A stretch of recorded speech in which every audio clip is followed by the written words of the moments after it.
All right, good morning or whatever time it happens to be where you are. My name is Argo Vermeer. And today I'm going to talk to you about why freedoms are an illusion.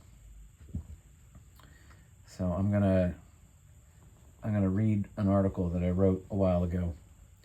And I'm going to just read through it and then I'll give some comments on it. So anyway, welcome to the channel. Thank you for being here, to whoever's here. And appreciate your time, and I really appreciate your attention. So hopefully this is interesting and helpful. And this channel is associated with my blog, unreformingtheology.com. That's unreformingtheology.com, where besides theology, I talk about lots of things. I have many articles and links to all these videos. All right, so I'm going to talk to you about why freedoms are an illusion. Now, I need to preface this by saying I'm not an ist, I'm not an ism. I guess if you're going to qualify or categorize what I am, it would be a voluntarist or a cooperativist. I don't like anarchist because that's a loaded term, and it's loaded with all kinds of violence, given its historical iterations. So I don't like to use the word anarchist, but I'm really just, what I am is a metaphysician. So I look at ideas and I look at institutions, like, for example, government, and I just examine the implicit or explicit, but implicit assumptions about the nature of man and reality, which inform these institutions like they inform everything. And all I do is I examine these metaphysical assumptions to see if they're rational, to see if they actually make sense, and if they don't, well, then that institution is illegitimate. It just is. It's not a philosophy, and particularly metaphysics, is not subjective. Rational consistency or conceptual consistency is the sum and substance of truth. So it doesn't, cognitive dissonance, contradiction, these things are not that upon which consciousness is based. Your ability to be conscious is rooted in the idea that the concepts you use, the concepts that your consciousness generates to describe and value that which it observes, cannot be self-nullifying. They cannot be contradictory. So consciousness uses concepts to create language and to create meaning and to create knowledge, and thus to value this knowledge. If these concepts contradict, then consciousness is irrelevant. The only way consciousness works is if conceptual consistency is its fundamental nature. Now, without getting into the lie that consciousness is an illusion or an epiphenomenon, or that consciousness is entirely passive and therefore subjective, that's a big lie that's told to you by the postmodern scientific mystics, scientific determinist mystics. And I don't want to go down that rabbit trail, but suffice to say that I'm just examining the government. I'm just examining government according to its metaphysical presuppositions. So what it assumes about the nature of man. I mean, the government exists for a reason. And the reason is found in the answer to the question why. The reason that government exists is found in the answer to the question, what is man? Why must man be governed? Why does man do better? Why does man exist more efficaciously under government? And therefore, why is man's existence rarefied and made perfect under government? So that question can be answered in examining what the institution of government presumes about the nature of man. And if those presuppositions or assumptions, those metaphysical assumptions, are irrational, meaning they are fundamentally not conceptually consistent, then I don't care what we feel about it or how devoted we might be to our given nation states or the idea of government. It's illegitimate. The institution of government is irrational and therefore will be chaotic and will eventually collapse. Which coincidentally is exactly what we're seeing. So, I'm not preaching or evangelizing for the sake of anarchism or voluntarism or cooperativism. I'm just explaining what the metaphysical assumptions are which underwrite the institution of government, and therefore why government is or is not legitimate, rational. So, to that end, I have this article called Freedoms Are an Illusion. So, I'll go ahead and begin it here. Have you ever seen any of those law enforcement auditing videos on social media sites like YouTube? Sometimes they're referred to as First Amendment auditing videos. It's where guys go around filming law enforcement personnel in public, out in the street, during traffic stops, their own or others, in and around government buildings like police stations, military bases, municipal offices, etc. In the more general auditing videos, these guys can be seen filming almost anywhere in public. Not only government establishments, but outside stores, on streets and parks, around public transportation, etc. So if you haven't seen any of these videos, I recommend you go seeing them. They're pretty interesting. It's basically guys going around, or girls, stress testing the system, you could say. So they're going to flex their First Amendment right. They're going to flex their freedom of speech. So we're going to stick mostly with the freedom of speech today. We'll pick a freedom, and that one seems good. It doesn't matter. Any freedom under government is a lie. It's quite the opposite. Government is an institution of authority, and therefore it's an institution of force, and therefore its nature is absolutely coercive. So whatever freedoms you have are an illusion. You are allowed to act this way or that. But here's an axiom. If your behavior, if you engage in certain behavior, for example, the freedom of speech, because some institution of authority allows you to do so, it's not freedom. It's not freedom in any way, it's not freedom in any sense that it happens outside of the authority of the institution under which you exist. So if it's something you're allowed to do by the institutions of authority, then it's not a freedom. It's something that the authority is allowing you to do because the authority has deemed it in its best interest. It is politically convenient for the authority to allow this to happen, to allow you to do this. So, for example, if the master, and yes, the relationship between authority and those who are to submit to authority is fundamentally a master-slave relationship, whether we like to believe it or not. Authority and political power does not exist in a matter of degrees. I'm going to do a video on this. The idea that the government has some control over you, but it's not absolute. That's not possible. There are specific metaphysical reasons that is not possible. That is a lie. If one exercises power, if one is able to coerce your behavior, meaning to force you to do something or not do something, whether you want to or not, if it is able to do that in one thing, it can do it in everything. Authority, political authority, does not exist as a matter of degrees. It either is or isn't. You can either be compelled against your will entirely or you cannot. It's not a spectrum.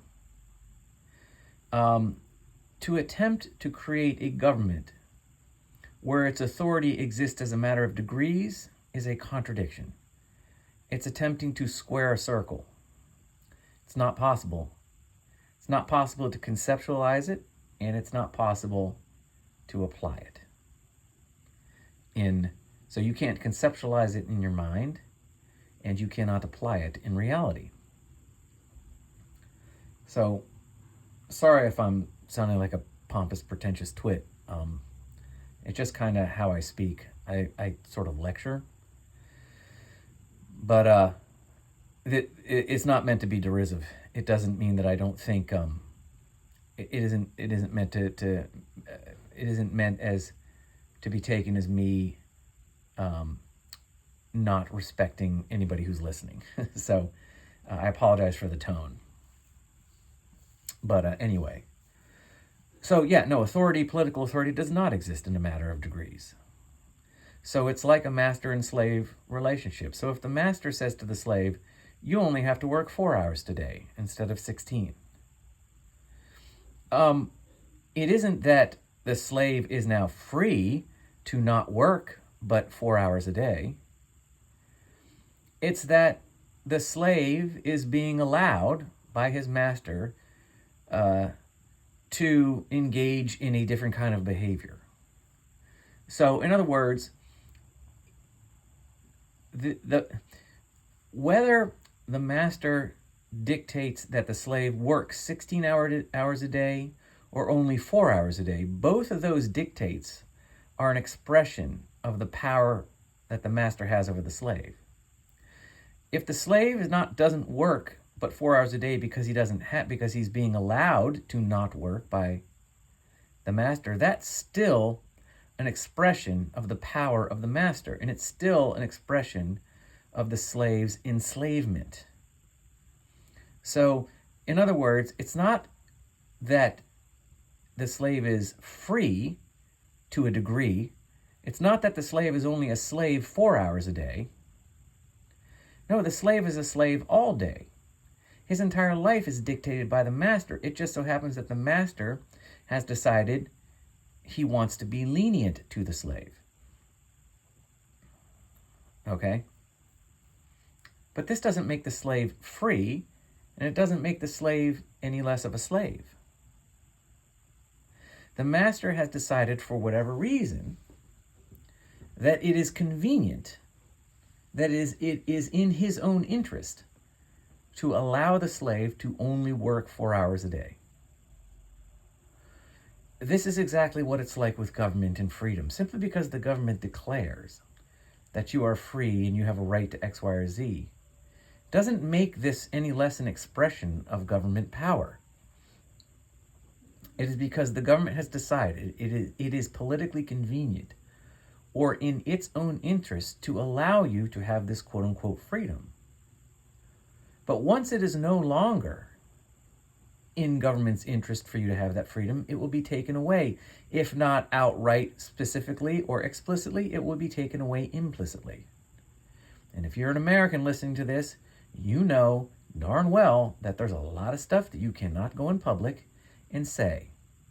Oh, you have the right to freedom of speech, but try to exercise that right and see what happens. See what's happening to certain political movements on college campuses that are criticizing certain Middle East countries for doing certain things, and see how far they're getting with their freedom of speech. No, you exist at the pleasure of the master. You exist at the pleasure of your political authority. The freedom is just the idea that these things are freedoms and rights is just propaganda. It's a bromide they feed to the citizen masses to pacify them, to make them think that they're cooperating with their master. You're not. So you may love government. You may think government's just swell. You may think that government is the best way for human beings to be socially organized. You may think the idea of a voluntarist society where everybody just cooperates as some kind of an abomination that's destined to collapse in a sea of an orgy of sin.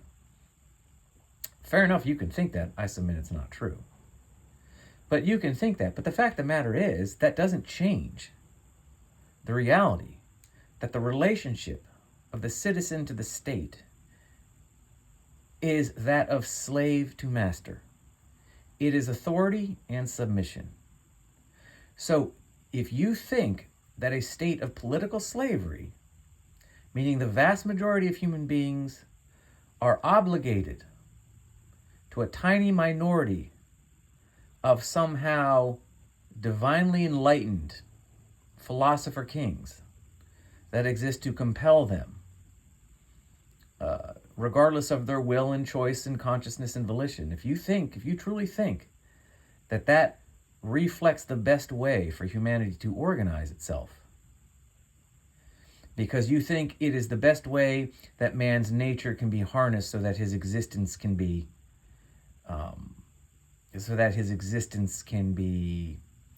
propagated or promoted, then that's fair enough. Those are your metaphysics, but don't try to pretend that somehow you're going to get freedom from government. You're going to get individual liberty from an institution that specifically exists to destroy it, that doesn't recognize the individual, that doesn't recognize consciousness and a singular self-aware frame of reference as being legitimate and as being fundamentally, existentially legitimate and therefore relevant or efficacious to anything at all. Political authority does not exist in a matter of degrees. It's either all or nothing. You either are a complete slave or you're completely free. You cannot synthesize slavery and freedom. That's that cognitive dissonance we talked about yesterday. So back to the article. Okay, now we love these auditing videos. Those of us with hearts brimming with a sense of justice, those of us who get it with respect to what these First Amendment auditors are trying to accomplish. We respect them to some degree. We like these First Amendment stress testers. We like the little guy speaking truth to power. But if we use history as our guide, and we merely peruse the last 100 years or so, who really always has the last laugh? Is it the citizen or the state? I mean, even revolutions. Revolutions, all they do at best is instantiate a new form of government, which just resets the whole master-slave relationship and starts the process all over again. Look at the American Revolution.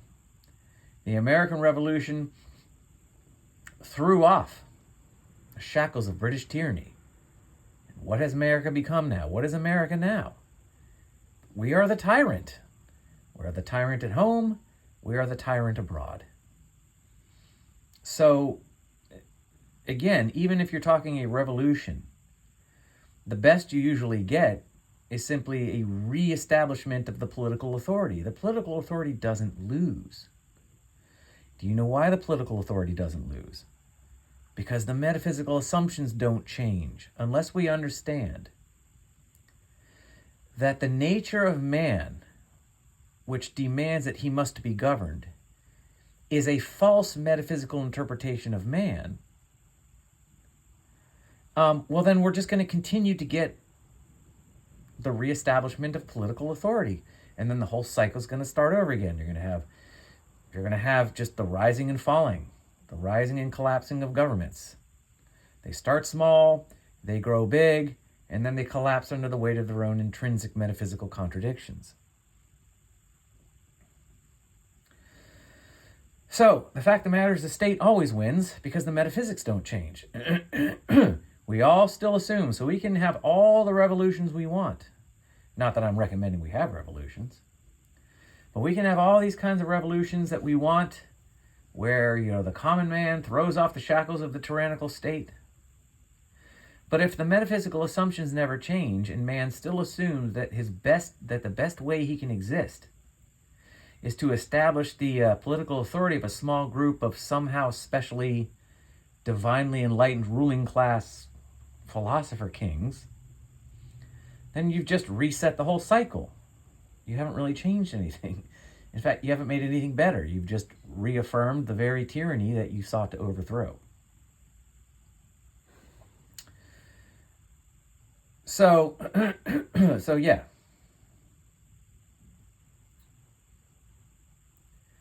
Okay, here we go. So anyway, power always wins, and you know it. And if you don't know it, you should, because you have only one job to do as a citizen and one rule to follow, both installed at birth, and both are the same thing: obey. John Carpenter was right in his movie, They Live.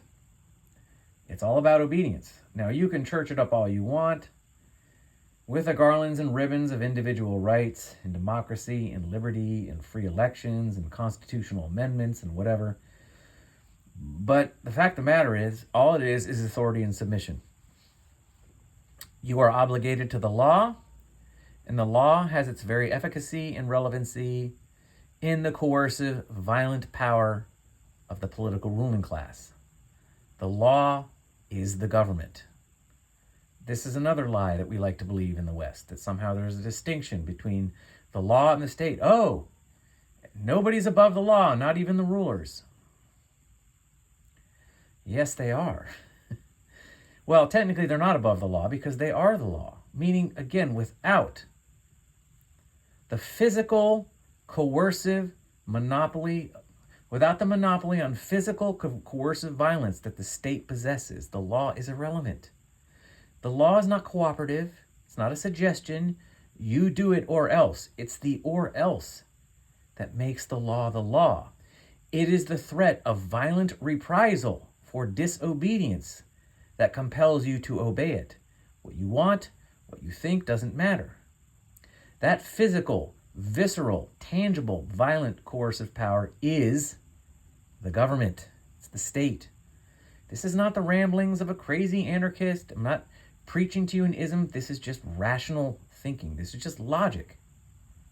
Without the power, the physical, manifest, visceral power of government to compel you and threaten you with physical violence if you don't obey, the law is meaningless. It's a suggestion. It's if you feel like it. But that's not law by definition.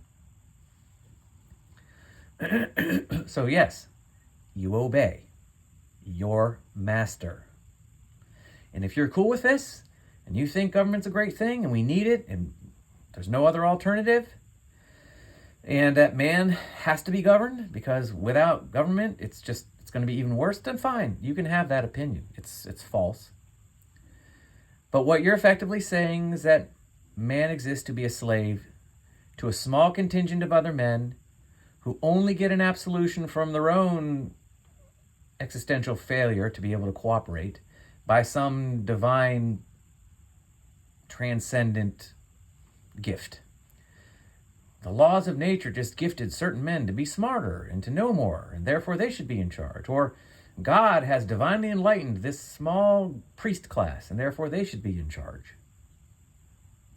You see, you have to concede that that's man. That if we need government, then what you're saying is man is insufficient to his own existence, and therefore needs some kind of enlightened minority ruling class to compel him. Man is fit only to live as a slave. If you are saying that man must be governed, you're saying that man must be enslaved. And therefore you have a certain metaphysical understanding, whether implicit or explicit, about man. That means that he is incapable of his own existence. Left to himself, he'll die. He must be compelled by some other man. Well, how does that man get a pass on his own existential failure, his own existential insufficiency to exist as a function of his own will and consciousness? Well, it's magic. The laws of nature, the laws of evolution, gifted certain men, God divinely enlightened certain men, whatever. That's what you're saying. And if that's your position, great. I suspect you'd have a hard time defending those metaphysical terms, and as long as you're cool with admitting that, if you come around and say, you know what, I think men should be slaves. I think that's really all we're really fit for. Fair enough. At least you're honest about it. But if you're going to be one of these people who goes around and tries to pretend, no, liberty, freedom, First Amendment, Bill of Rights, no one's above the law, well, you're just lying to yourself. You're lying to yourself and you're lying to others. And it's just, you're living in a fantasy land. It's a cope. You're just coping because you can't be honest enough. You can't face reality. You're a slave, and your political ruling class are the master, and that's what it is. If you're cool with that, fine, but just admit it. Stop lying to yourself. Stop pretending that there's something more noble. Well, if you look at the Constitution and the separation of powers and blah, blah, yeah, going to continue to figure out ways to square that circle. Oh, well, we'll get it right eventually. Oh, trust me, you're going to see a square circle any day now. But just have enough separation of powers and the executive branch and the Bill of Rights and the First Amendment. Eventually we can get the square circle. Eventually we can make it so that the master-slave relationship is one of cooperation and freedom and individual liberty. Eventually we can, by some magical alchemy, transform the master-slave relationship into one that, while it's still master-slave, expresses itself as individual freedom and liberty. Do you understand? This is nonsense. It's not going to happen. And if you can accept that, then good for you. But otherwise, you're just lying to yourself. Okay, so whatever rights and amendments and liberties you think gives you protection against the excess political authority, think again. There's no such thing as excess political authority. I mean, how does the master act in excess over that which he owns? There's no such thing as excess political authority. Political authority is absolute. It doesn't exist as a matter of degrees. If you believe that political authority can overstep its bounds, you might as well believe in Santa Claus. So I know you think I'm crazy, but I assure you I'm speaking only from object logic. So here's an axiom that I think we all would do well to remember. Those things, rights, etc., rights, freedoms, these rights, freedoms, amendments, liberties, these are the corners of the political pen you are kept in like livestock. That is, they exist to define your position within the geopolitical boundaries. In other words, they are distinctions between you and your political authority. The rights, freedoms, amendments, and liberties are for the people. These are markers of your distinct separation from the ruling class. Rights, freedoms, and amendments are not for the government. They're for you. They are from the government for you. You can talk about rights coming from God and all this nonsense all you want. It wouldn't make any difference. If God is government, then the same metaphysics apply and the same problems.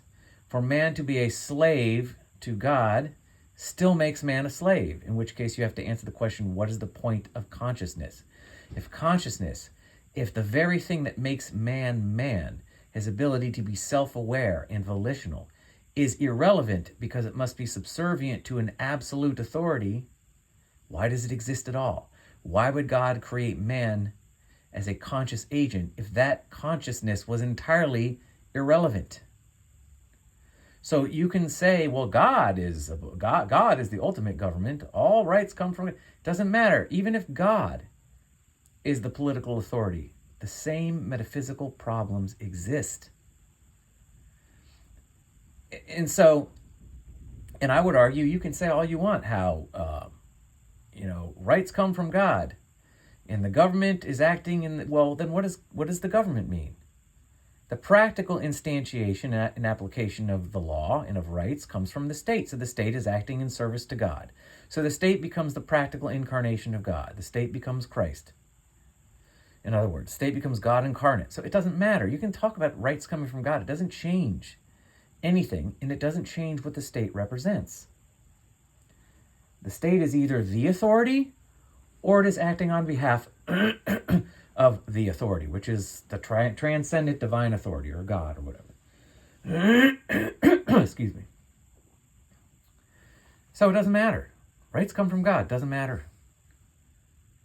Either God is the political authority, or God has outsourced his political authority to the state. Doesn't matter.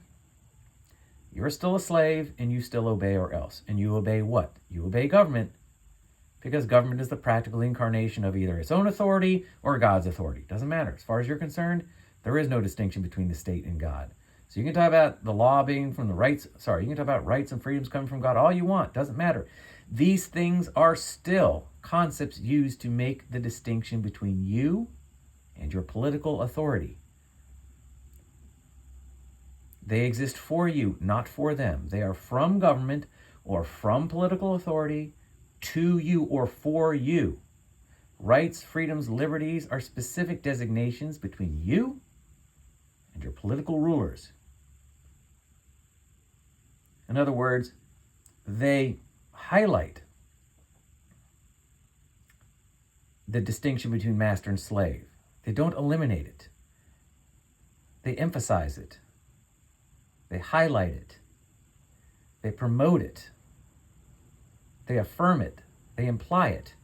The distinction between master and slave. They don't eradicate it. Where am I now? Oh, almost 30 minutes. I got to wrap this up.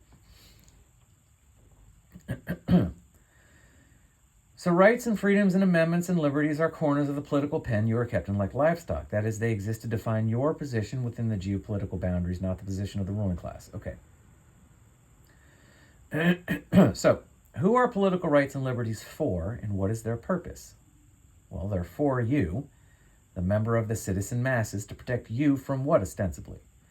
Well, they're meant to protect you from your political authority. In other words, your rights and your liberties are things your political authority are allowing you to do. They are expressions of political power. They are not limitations of it. So the idea that they are freedom, that they are liberty, is an illusion. Your rights and freedoms are functions of the very political authority that they are supposed to protect you against. In other words, they're expressions of the power of the political authority, not limitations on it. It's like the master saying, I'm going to self-impose limitations on what I can tell you to do or not. But that's a contradiction. Meaning that it is by your authority to completely own the slave that you're going to limit your power to own the slave. This is a contradiction. You can't have the same authority which makes the slave a complete slave be the same authority which makes the slave only partially a slave. It doesn't, it doesn't make any sense. Okay. Blah, blah, blah, blah, blah. All right.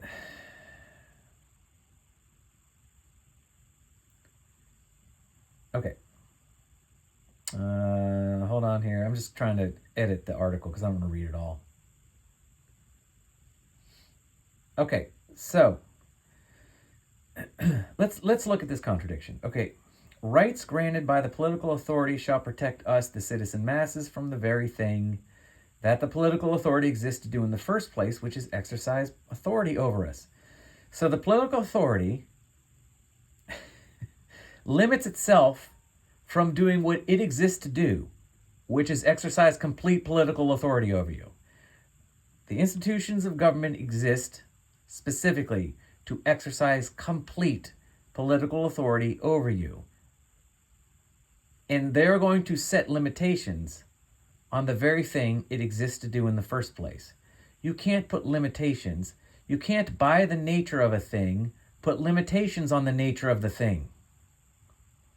You can't, anyway. So what is political authority? It is the power to dictate and coerce mass behavior in accordance with the law. Well, what is the law? Okay, well, I don't need to go into all this. Blah, blah, blah. I already did this.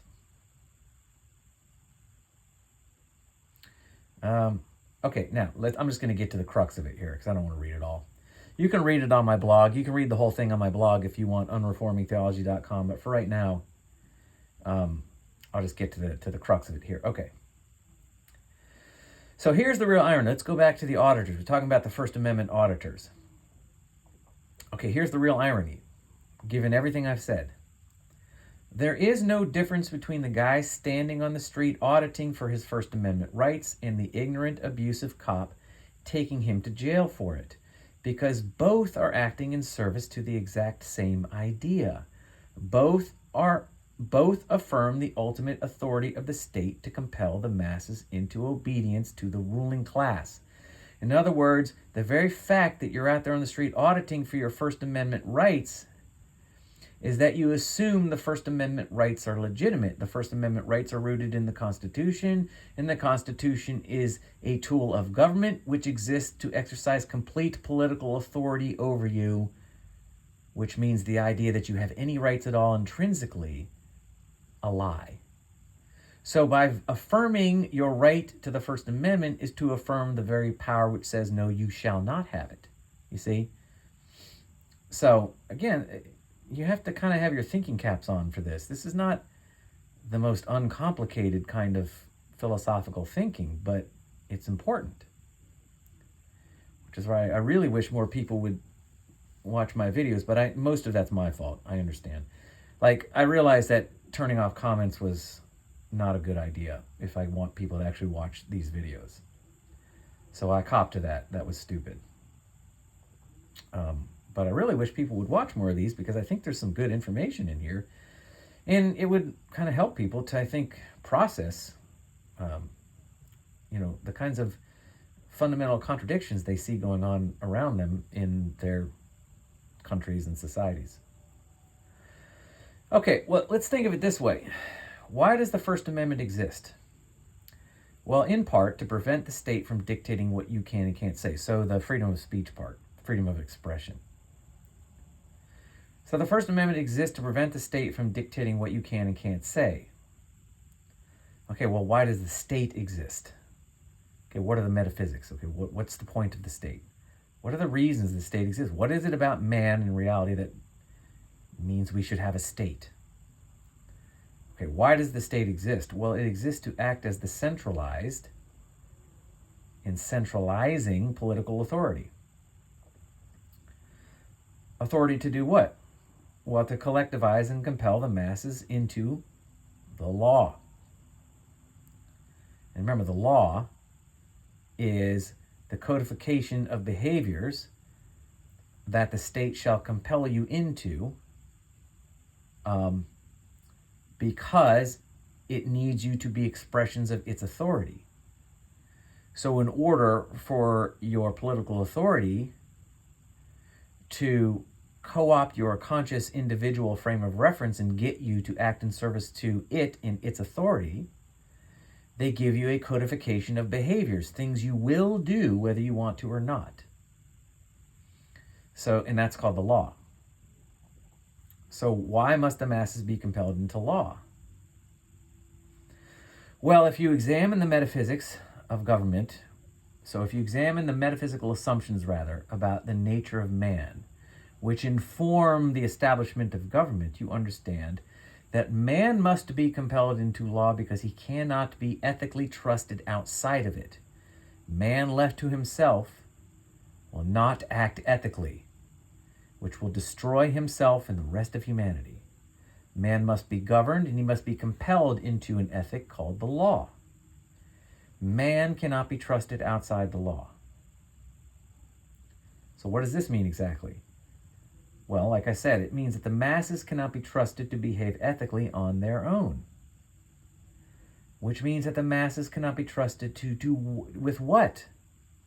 Well, the masses can't be trusted with freedom. They can't be trusted outside the law, meaning outside the authority of the political ruling class of the state.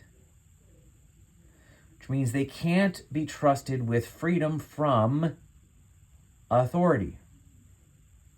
They can't be trusted with free. They have to be compelled into law because they cannot be trusted with freedom from what? From the authority, which is the state.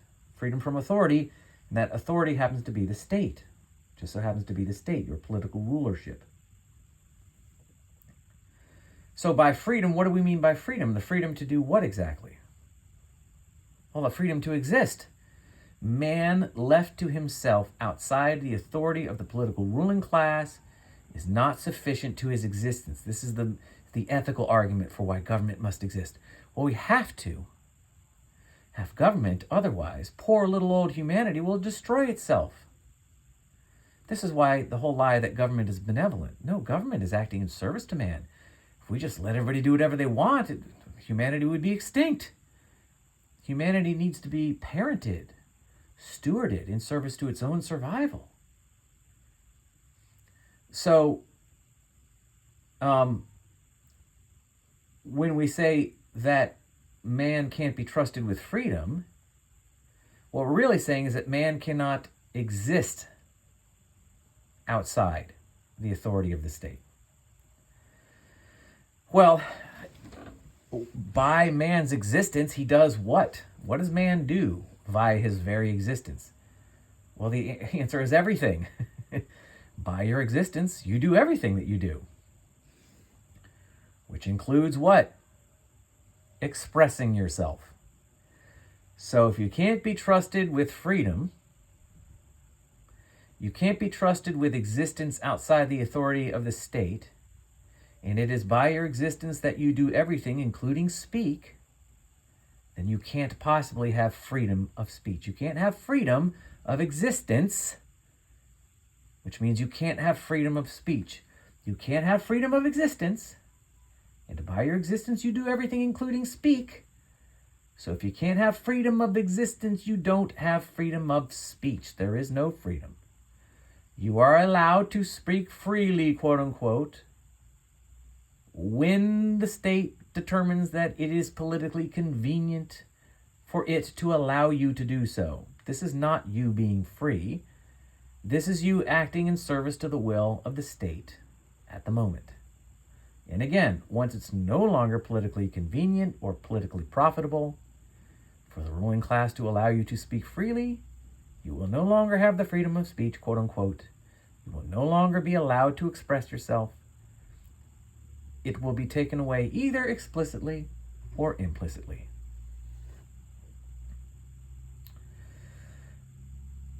So the irony is that the first, well, anyway, I don't need to get into that. So yeah, you can read the whole article, but that's basically the sum and substance of what I wanted to say today.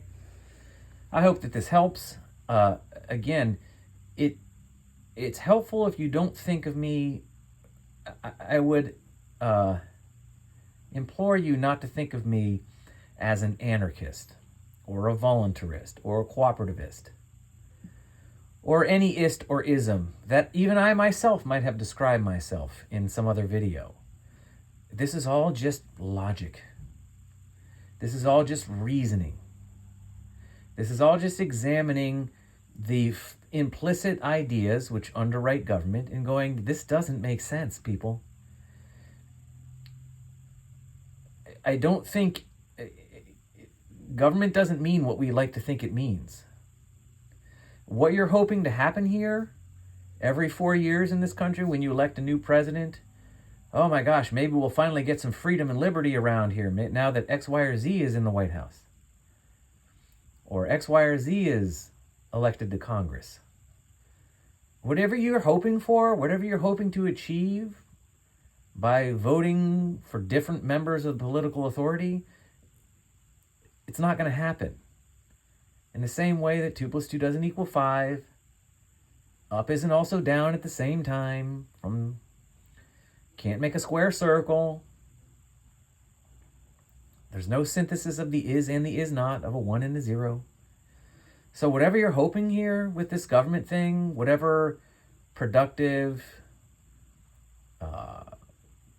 benevolent outcomes you're hoping will happen, it's not going to happen.